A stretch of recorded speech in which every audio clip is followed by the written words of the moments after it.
And so it's 6:30, so I will call the meeting to order on September the 28th, and I will take a roll call. So, Bill. This meeting is being recorded. Bill? Did you hear me? I did not. You did not. I did not. I hear you now, Bill. I think it was just the recording announcement. Okay, thank you. Thanks, Aaron. Zach? Yeah. Rick and Amy? Here. Michael? Here. Aaron? Here. Kevin? Here. Paula? Peter? And Bonnie, I know, I heard you, Bonnie. Oh, there you are. And Bonnie. Hi. Okay. Hey, just, Mike, just a couple of housekeeping items. For myself, how are we going to communicate to the townspeople the change from the special town meeting to now the fall town meeting? I know I saw a little demo on the website, but we can let people know that one, the special is now going to be included with the fall, so to be ready at a 1 o'clock start, and knowing that there's zoning articles, could be a lot longer of a meeting than we're anticipating. I know we did a Norton alert letting people know that the meeting was moved to the 17th. And, we can do the same thing right before the meeting on the 17th, that week before, remind people. Okay. And then I just want, so we have, for our future meetings, we have Wednesday, the 30th, 10:05, 10:07. I'd like to get all of our articles voted on by the 10:07 meeting. You think that's doable? Although, yep, we need to vote, and then we can have the 14th to wrap up, and if we really need something, we can have something on the 17th. But I'd like to avoid that if possible. I think we should be able to do that. The only thing, as you said last meeting, if something comes up with negotiations, Right. maybe it won't be till the 14th. Okay. That should really be the only thing, hopefully, that we need, and then I really want to avoid meeting before the town meeting at all costs if we can. Yep, definitely. Okay. So the other thing I know too, Bill, we had talked about the town report, and it looks like, Mike, just confirm if I'm incorrect here, but it looks like we can use the FinCom memo that we had at the annual town meeting as our report, so we don't have to add anything different. Awesome, because I was just about to ask. And I like that answer, thank you. it cuts down a little bit on the paperwork, Bill. And then, Mike, I just want to go through some of the outstanding items that we had. So I know there was a request for a cost estimate to move the trailers, and I know the example we had was the town of Berkeley. Is that going to be you or Dinah that's going to provide that information? I'll provide that. Okay. I have not heard a response from Berkeley, but I did talk to Condyne to find out what they're paying for trailers. Okay. The other thing, we had a question on additional cost for deployed highway department employees. I know it's part of the break of that conversation with Estelle. That's still outstanding. I know. Yeah, we'll talk on that on Wednesday. Highway and police, Estelle, the town accountant, and myself are all meeting Wednesday morning on that. Excellent, thank you. And then another one was just the limit of the compensation to 40 days. I know we had a question on that one as well, so. And then I know the Water Qualities Committee will be our next meeting will be on the 30th, not tonight. So we can address some of our questions there. And then Mike did provide me 21 receipts, actual estimated, along with the 20 receipts. I will forward that to everybody either at the conclusion of this meeting or tomorrow morning. All right, sorry about that, just got caught up in life, if you will. All right, so we can get that done. I'll reach out to the schools because I know one of the outstanding requests that we had was their end of year management report from last year and then current, and trying to get onto a monthly schedule as the town does for their monthly report. So I'll reach out to them, but I did ask them, I think it was over a week and a half, so I know Dr. Baeta didn't have a problem. I'll just check in and see the status of that. Eve, we saw something hit our town email accounts from Matt Wells. That might have been it. I've been having issues getting into my town email again. It Okay. keeps telling me that the password that is the only password I have is not the password, so I think I have to call Charlene. Okay, Amy, thank you for that, and I'll, it's a good reminder, I'll have to make myself more diligent checking that account as well. So I will look at that account to confirm before I reach out. Appreciate that, Amy. No problem. All right, and then I don't know, Zach, I know it's early, but I think you had a capital improvement meeting. Was that today or no meetings as of yet? No, yes, we had that prior to this meeting, and we approved a $291,000 capital budget for the fall town meeting. Okay. And we don't have to get into particulars. I imagine we'll get that, according to the agenda, we'll get that plan on Wednesday, so we can look at that. Right. Anything, Zach, that we should know as a committee before we look at that information? No, I think it was a consensus that with Mike there that cut it way back because we don't know what the finances next year will bring. So a lot of things were scaled back. I don't know if you've seen the original proposal, but it was, I think originally it was something like in the tune of $778,000, and it's been trimmed down to about $291,000, leaving some money for next year obligations. Okay, and Zach, thank you again for representing us on that committee. Appreciate it. No problem. So with all that said, I will turn over the meeting to you right now. I think,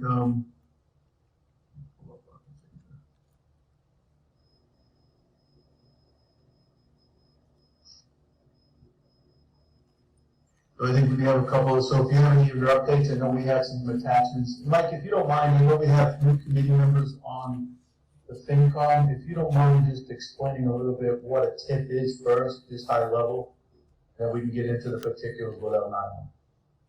Okay. A TIF is a tax increment financing agreement, and we receive requests from time to time to provide a tax increment financing agreement for our company in order to attract them to the town and also help them out with their finances as they're developing a project. And we take them, all individually, and the approval of a TIF is obviously based on the benefit to the town of Norton that we're going to receive from the company. And as with, with Alnylam, the building permit fee alone was over $2 million, and we did set aside a good chunk of that money towards the town hall senior center projects probably 3 years ago. And Alnylam has we also look at the company, has been a great corporate neighbor, and as Jen mentioned at Capitol today, they've helped out conservation on various days with clearing trails and things like that, and have been very responsive to us in being part of the community. So those are things we look at, the type of business and what revenue it's going to bring. And when you look at a TIF, you're looking, like with the case with Alnylam, you have a vacant piece of property that you're generating taxes just on the land. So when the project gets developed, it obviously increases the value, so you're receiving more in taxes from day one, even if you do give the company a tax increment financing agreement. And as part of the agreement, there's certain parameters that the company says they're going to meet.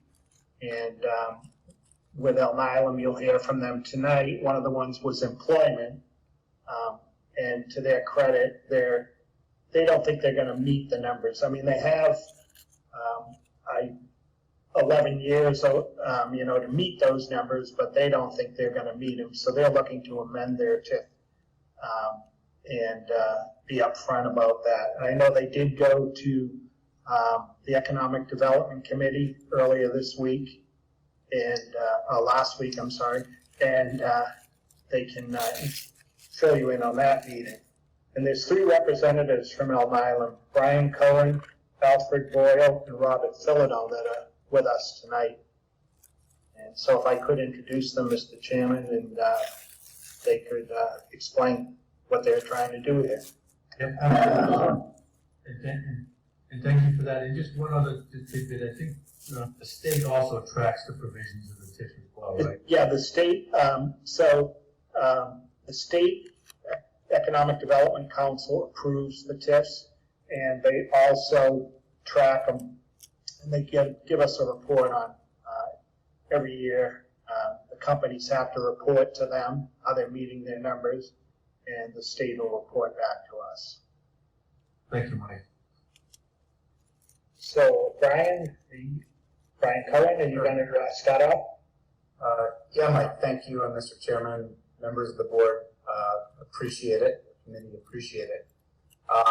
Brian Cohen, I'm actually with CBRE, and I work with Elm Island on real estate matters, but I was involved in 2015 when we all worked together on this TIF agreement. Al Boyle, as Mike mentioned, is here with Elm Island. Corey Seidens is also here, as is Rob Philodoro. So the three folks from the company that itself, and Al will talk here in just a moment. But I'll lay the groundwork and sort of lay out the situation for you all, so you kind of have the black and white facts. The TIF agreement was entered into in 2015. Along with the TIF, a company tries to project its job creation, its future investment in the project. As Mike said, it was a land parcel before,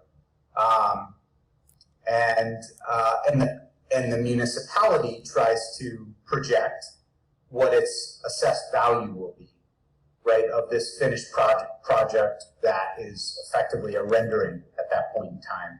So there's a lot of estimates that are being made.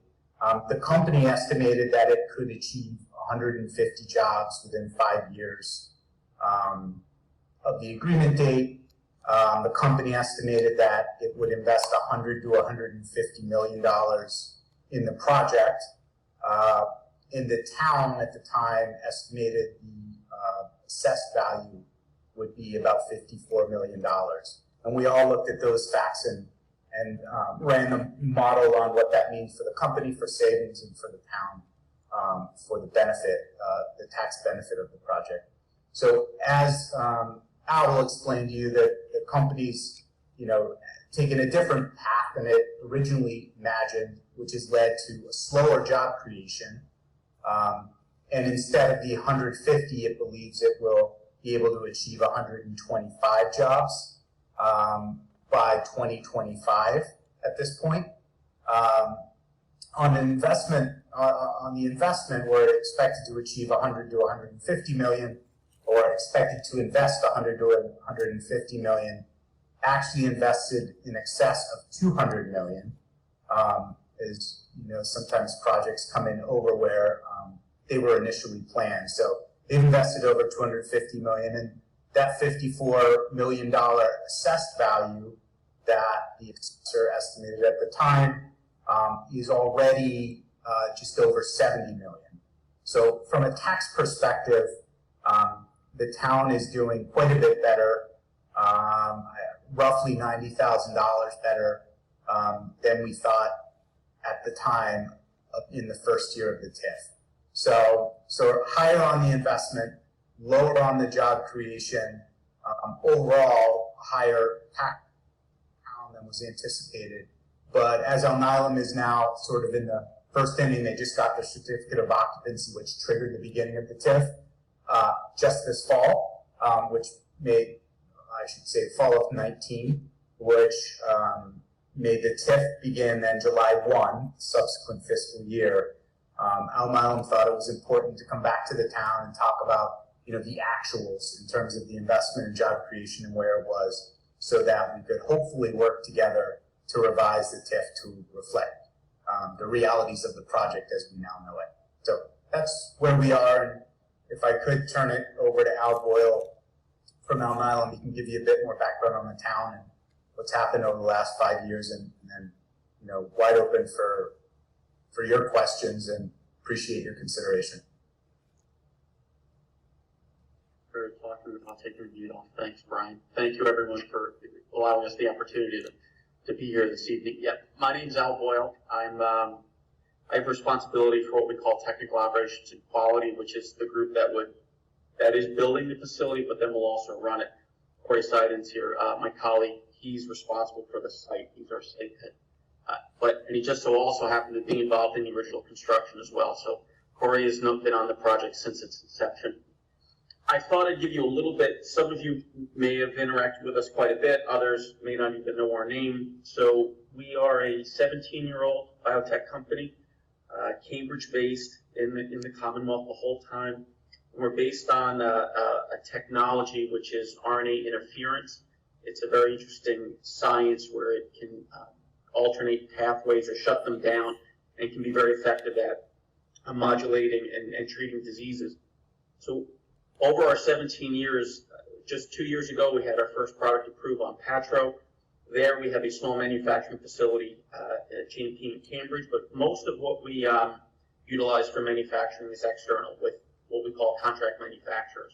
Our second commercial product, Giblar, was approved last year, and we're hoping to have our third approved this year with Lumasirin. And again, all of that is externally leveraged, utilizing manufacturers for that drug substance. I joined the company about 5 years ago, and Corey was with the company just a little bit before that, and we saw the need for the development of our platform because of the science that we would need internal manufacturing. And we did a lot of searching around, and as Brian was involved with helping us find the right place to do it, and we landed in Norton thanks to the town, the state. It's been a wonderful arrangement.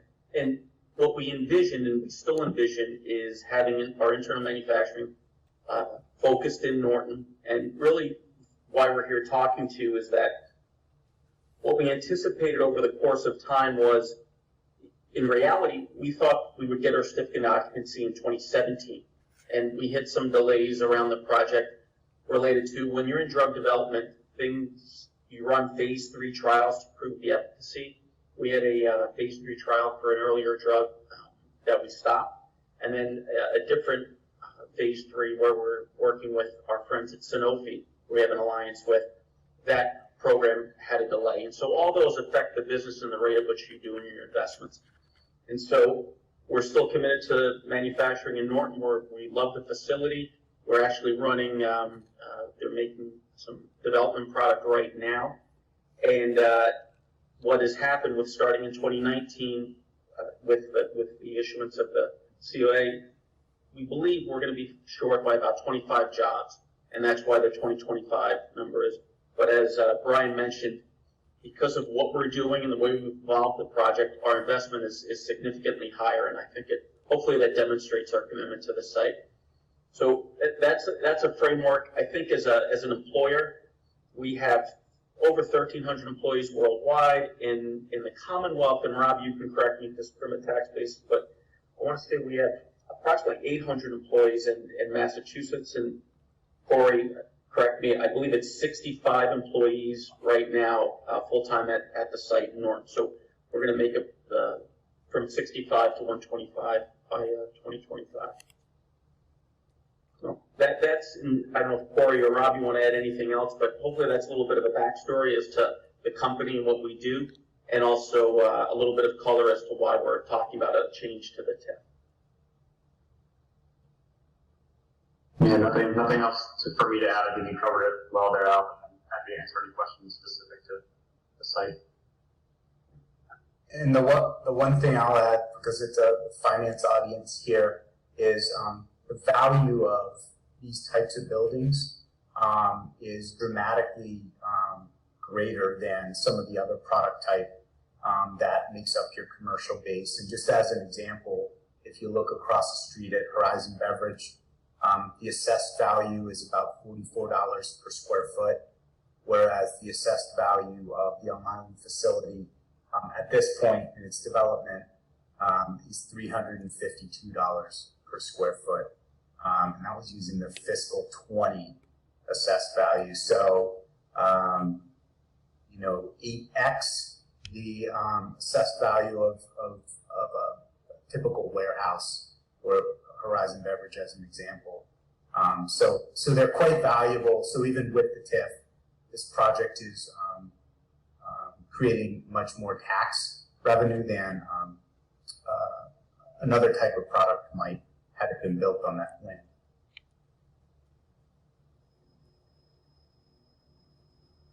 Thank you, guys. I think what I heard too was that right now, we're running ahead of the projections that we had in 2015. It's a good thing other than the number of employees. And I think when we go around town, we've heard many times where you guys have been great corporate citizens helping out with work, Eats, Read, I know, schools, so that all helps the town of Norton, so it's good stuff. So I don't know, does anyone on the finance committee have any questions for the representatives from Elm Island? Mr. Chairman, Zach? I don't know if this is more for the town manager, either can answer it. Right now, this is your first year of the TIF, so you're getting 50%, you're paying half the taxes, basically, correct? And what is that total number? Do you know that, Mike? Brian, do you have the number? Yeah, it's roundly $500,000, a little above it, I think, Zach. That's the discounted rate, or is it $1 million and you're paying $500,000? It's the latter, $1 million, paying $500,000. Okay. And this is a 13-year TIF that expires entirely in 13 years? Correct. Yes. Thank you. Brian, could you just explain if the town meeting votes to approve the amendment, then where does it go from there? Yeah, so if town meeting votes to approve the amendment, it goes back to the EACC board, Economic Assistance Coordinating Council Board at the state, which originally approved the TIF on the heels of the town's approval. And the amendment will then be up for a vote by the EACC board at the state. If this vote was to occur at the October 17th town meeting, then it would go to the state November. I should say in December, at their December meeting. Chairman? Michael? Yeah, I have a question for Mike again as well. I see the original TIF in the warrant, but I don't see the amendment. So how does that work as far as getting it amended? We'll be providing you with that. I know Brian was working on that. Yeah, Mike, I tried to send it to you earlier today and it may not have gone through. I mean, if folks would like, I can put it on the screen. We were authorized to, share it back with you, Mike, for this purpose. Otherwise, town manager can circulate it after the meeting. But it effectively does three things. It changes the reference to job creation to 125. It changes the estimates on investment from 100 to 150 million to in excess of 200 million. And it actually removes the, if you recall, Condyne was the owner of the land originally and was a party to the agreement, has since sold the Elm Island, so it eliminates them as a party to the agreement as the third thing it does. And I assume that the selectmen have to also sign it off on this whole amendment as well. So is there any feeling on how the Board of Selectmen feel about this? Chairman? That is on their agenda for Thursday night. Okay, so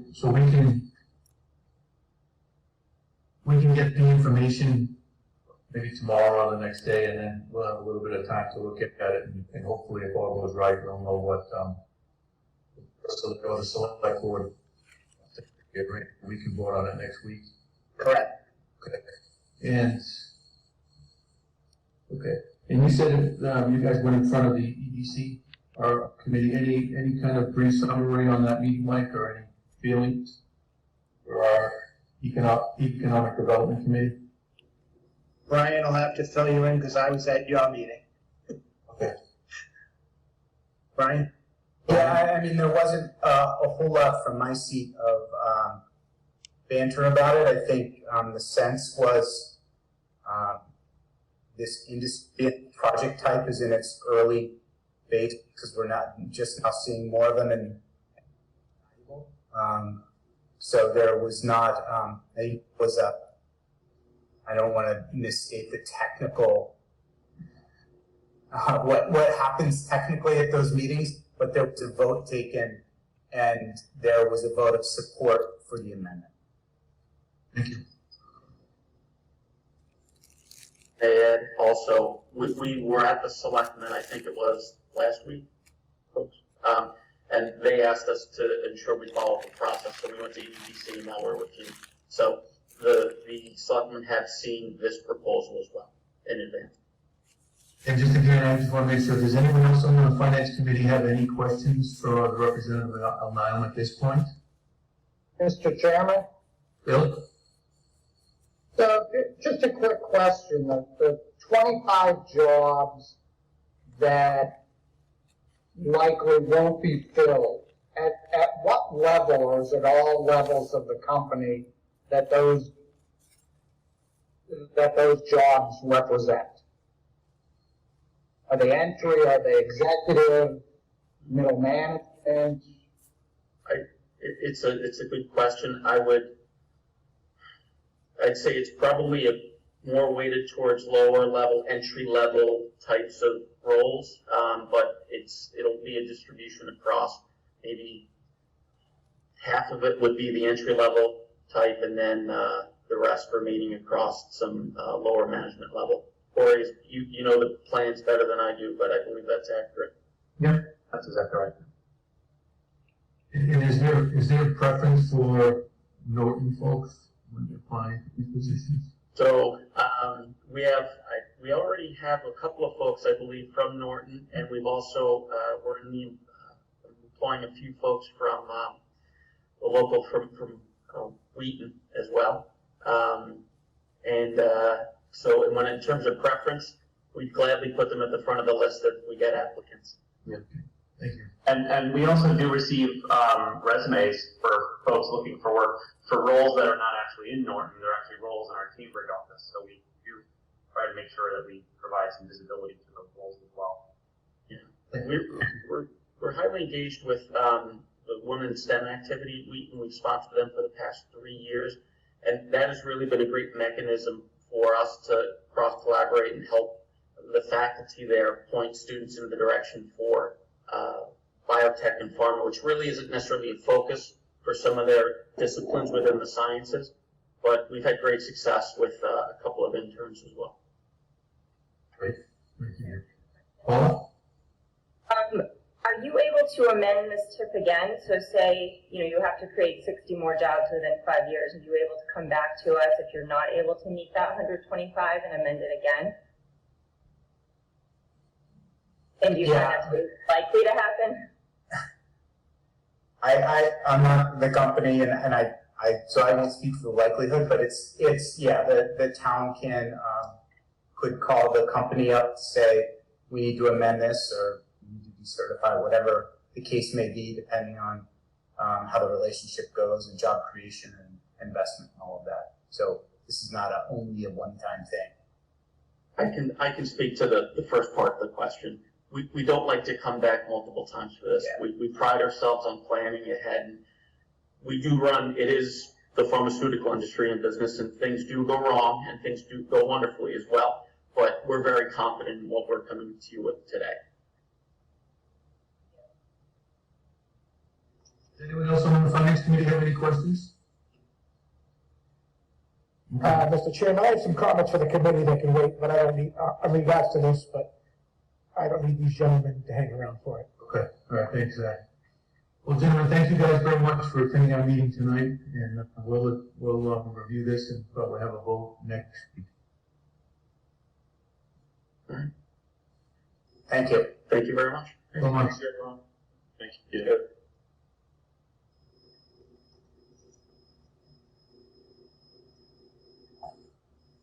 All right, Mike, I think, next item on the agenda, or Zach, did you want to address your, Yeah, just so everybody's aware, I mean, just quick math on this. I know we're coming into a tough budget year next year, so they've paid, I mean, the agreement is the agreement, you know, the Board of Selectmen at the time signed up for it. They paid $500,000 this year. Next year, they're only paying $50,000 because they're at 95% deduction. Then the following year after that, it's only $100,000, $100,000, $100,000, and then in year 7, it goes to $300,000. So on top of a bad situation next year on budget, you're losing $450,000 on top of that. So everybody should keep that in the back of their mind. yeah. And Mike, one of the things that you could get for us for next week are the actual financial projections, so we can see those numbers across the board, if that would, is something that you can get quickly, yeah. Okay. All right. Yep. Thank you. Thanks for that. So it looks like, Mike, the next items on the agenda are the, operating budgets for water and sewer, but it looks like there's nothing going on there at this point. Yep, I know the superintendent, Frank Foyer is on, and I believe, for both water and sewer, he believes they'll get through the year without, any additional funds needed on the budget side. Okay. So when we start looking at the articles, it looks like right now it's no action. Is that right? Correct. Yeah. So then I guess we'll go into the unexpended balances for these projects. And Mike, is this something that we've done in the past? I don't seem to remember transfer funds not expended on a project to, I would call it supplement the budget, but assist in other projects. We have done that in the past. I don't know off the top of my head which projects, but Frank might remember. So just to give you these two articles, on East Main Street, the construction that's going to be going on East Main Street, it's already started with the relocation of the telephone poles and some drainage work. As part of that, the contractor is also going to connect all the homes along the stretch from Pine Street to the highway, to the new water main that is in the street. And so what this is requesting is to move money out of those two previous accounts where the money wasn't spent and move it to this project on East Main Street. So I thought we had this discussion in February. I know it was another project. It's the first time I had heard of this, but I don't remember the project. I thought it was East Main Street where the project was completed under budget, so there was additional revenue or that was still available, and we did move it at that point. So you or Frank or? So Mr. Chairman, we did that on Reservoir Street, With Reservoir Street. Okay. and I think there was another one in the past year or so that we did that too. Okay. Thanks, Bill. So the first article is Article 9, and that's authorization for an unexpended balance of the homes in East Main Street water main replacement project to be used for the East Main Street project. Frank, you want to talk on that? Sure thing. You guys hear me? Yeah. All right. Hopefully I don't get any feedback issues here. I got multiple devices going. The money we're asking to be allowed to transfer is remaining from homes in East Main. Roundabout figure is about $191,000 and change. This project came in under time, under budget, And that article was from retained earnings. That's Article 9 that we're looking to get the approval to transfer that over. The second article, again, both under time and way under budget, was the Pine Street project. That's going to be listed in Article 10. That money actually was borrowed, and the whole borrowing amount was borrowed at once.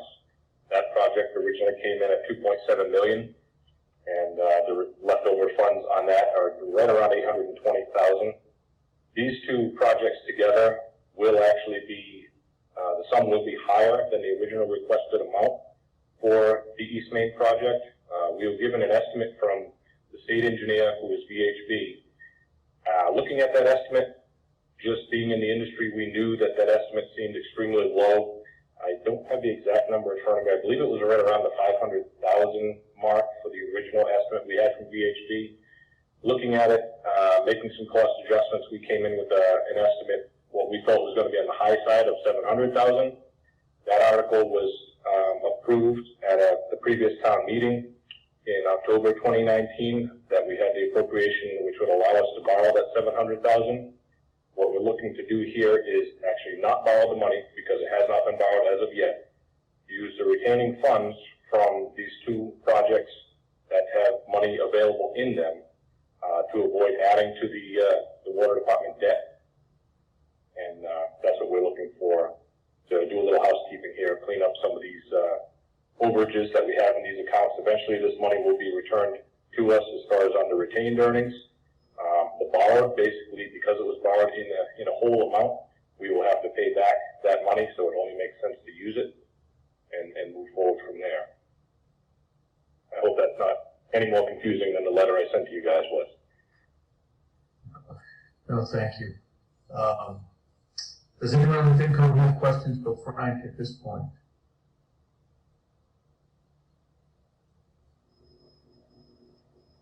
No? Okay. All right. I think your letter here explains it quite a bit. So I think what we've been doing is gathering the facts right now, and we will probably start voting probably Wednesday night on any of the funding articles. So if we do have any follow-up questions, we'll go through Mike and go back to you, Frank, as soon as we start figuring out where we are with our funds. All right, very good. I really appreciate it. All right, thank you so much. All right, thank you, everybody.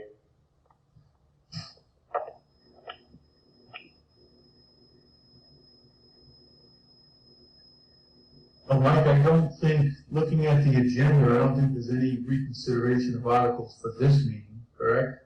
Well, there actually is. Okay. So,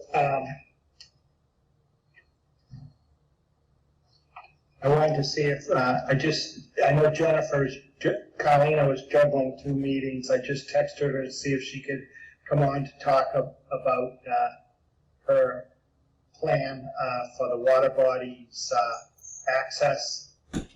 In the meantime, if you could, Article 1, unpaid bills, we don't anticipate any, so if you could vote no action at this time. Okay. Does anyone? Michael? Yep. Mike, you're sorry. I move no action on Article 1. Second? We have a motion and a second for Article 1 on unpaid bills. Any other conversation or discussion? I'll call for a vote. Bill? Yes? Zach? Yes. Amy? Yes. Michael Fury? Yes. Aaron? Yes. Kevin? Yes. Paula? Yes. Bonnie? Yes.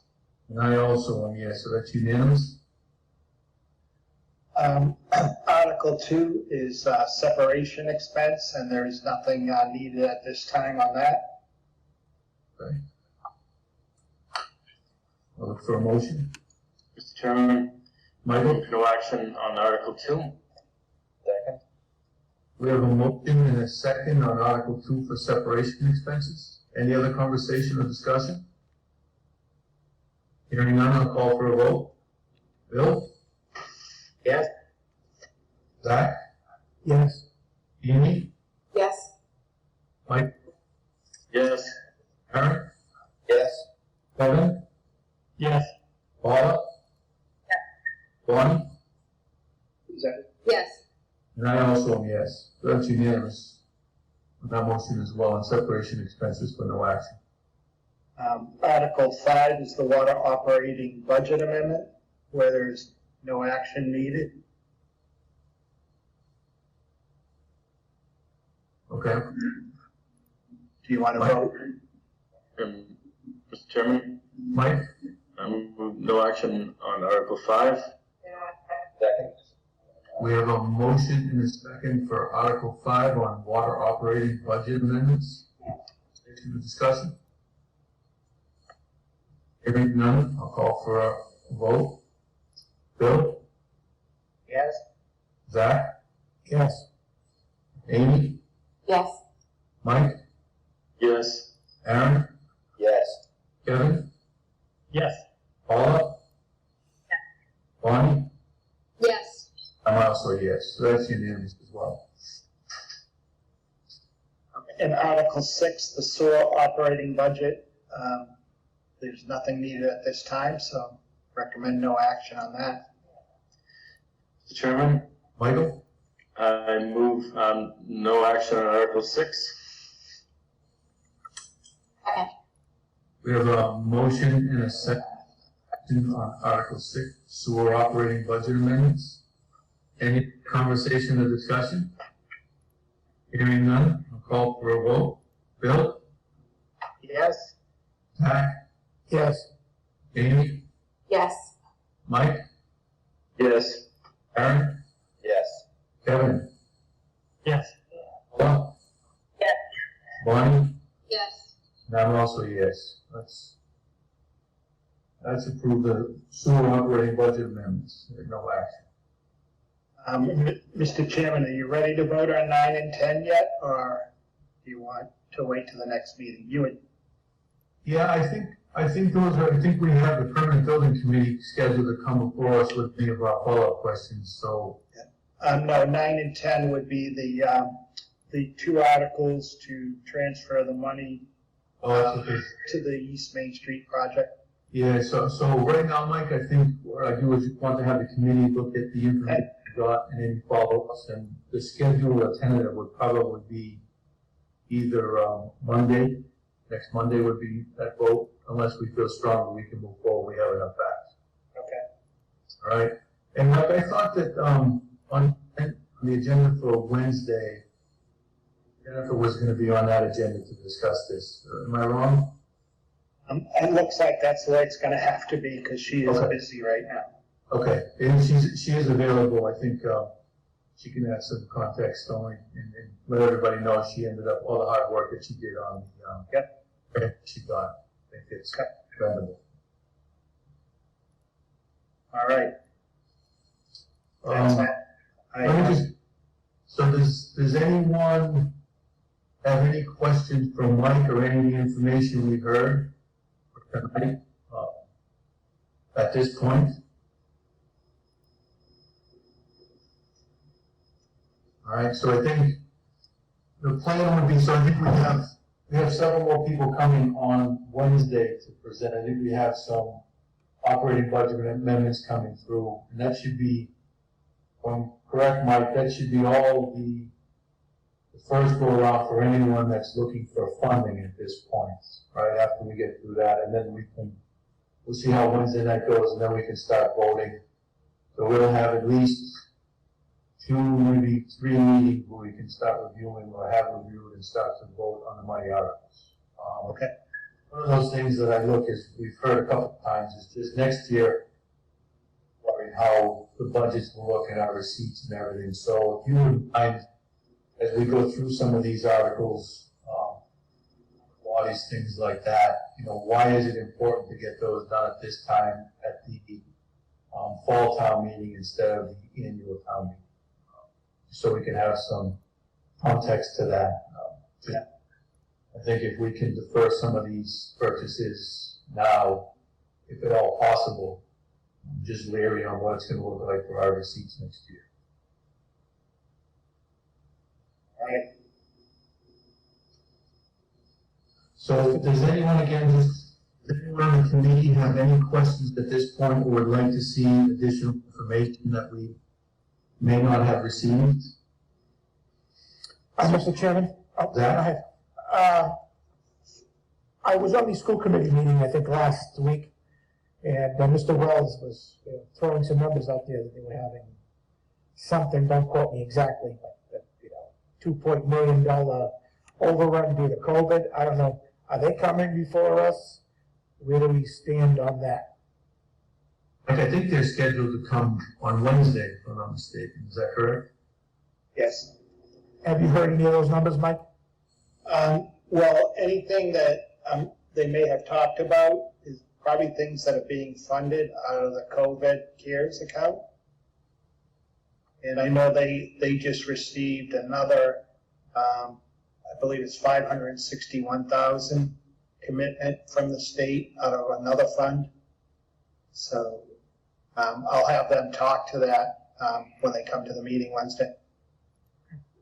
And Mike, if possible, can we get the information that they presented before our meeting, just so we have time to review it? We can ask Dr. Baeta or whoever's presenting questions at that point. Okay. I'd like to see that information first so we can all review it and actually digest what's being asked, so we can potentially start voting and not have to come back, if that helps. Yep. Okay, thank you. So, Amy, look over here. Question about the TIF. Well, two questions about the TIF, actually. The first question is, I'm assuming they are just coming before us for like a procedural thing. They're not asking for any like monetary change to the TIF. They just don't want to get dinged for not meeting the requirements. Is that correct? They're not going to be able to meet their employment estimates that they put in the TIF report. So they're looking to change that. But they're not looking for us to change any of the other terms, just the employment. Okay. The other question I have on it, how does this impact our levy limit? So if they're at 50% this year, and then next year they go to a 95% exemption, are we able to make up that 45% within our levy limit in other places? That's why we did 50% the first year, so we got the new growth that stays with us. We don't lose that. Okay. But, I'll get you the complete breakdown on the taxes every year, so you have that. Chairman, Mr. Chairman? So Mike, it's interesting. So by putting on a 50% for that first year, we were able to claim new growth that stays on the books when it's contractually reduced to 95% discount the following year. So that's why, like, a lot of the TIFs before were starting at like 100% TIF the first year, or 90%, and so we were losing out on the new growth because it was so small. So that's why we did the 50%.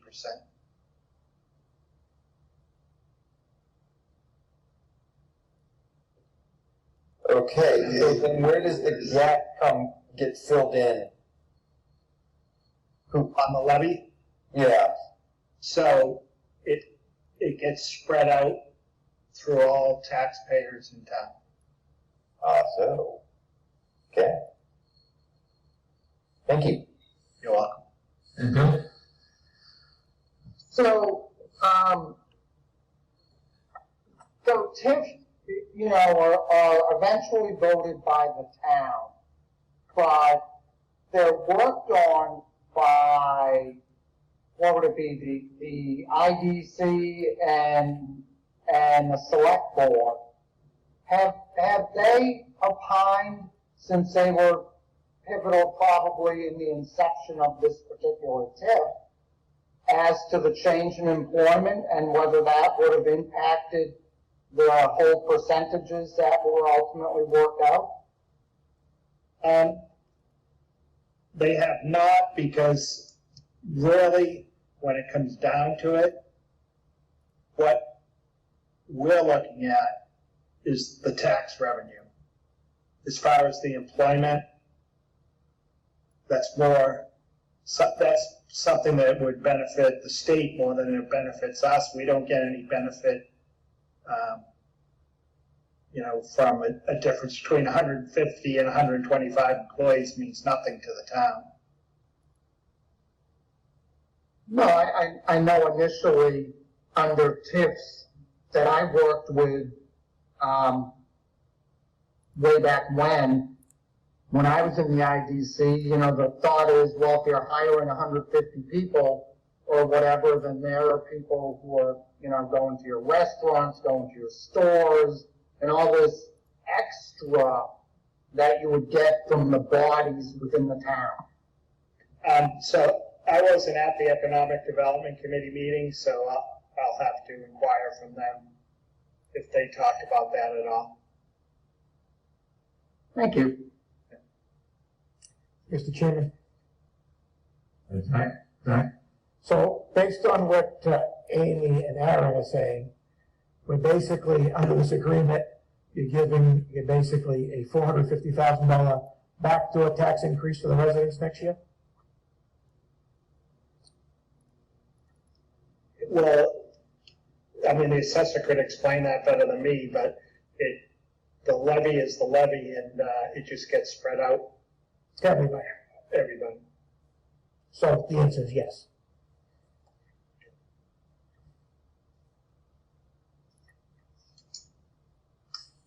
Okay. Any other questions for tonight? And Mike, just a quick update, any update on the minutes? No, we don't have any done for yet. Okay. With that said, and I don't hear anyone with any further questions, I will entertain a motion to adjourn. Mr. Chairman, one more thing for you. Just as you were requesting of Mike, that we get the materials ahead of time to be able to review from the school department. I think, or I suspect, at some point, as we've not been voting as we go along, we're going to have a sort of summation. Here's what we've got in front of us before a slew of voting. And I would also request from yourself and Madam Chairwoman, that we get that before day of meeting. I think you guys have been great about getting stuff out to us. I just want to say it out loud and make that request so that we've got plenty of time to have a look. I think it's going to be there's potentially some complicated math there, so we appreciate it. Thank you. And I'll make a motion to adjourn. Second. Motion and a second. Any other conversation or discussion? Hearing none, we'll go to the vote. Bill? Yes. Pat? Yes. Amy? Yes. Michael? Yes. Aaron? Yes. Kevin? Yes. Paula? Bonnie? Yes. And I'm a yes myself. So thank you guys again. We will meet on Wednesday at 6:30. Have a great night. And Have a good night.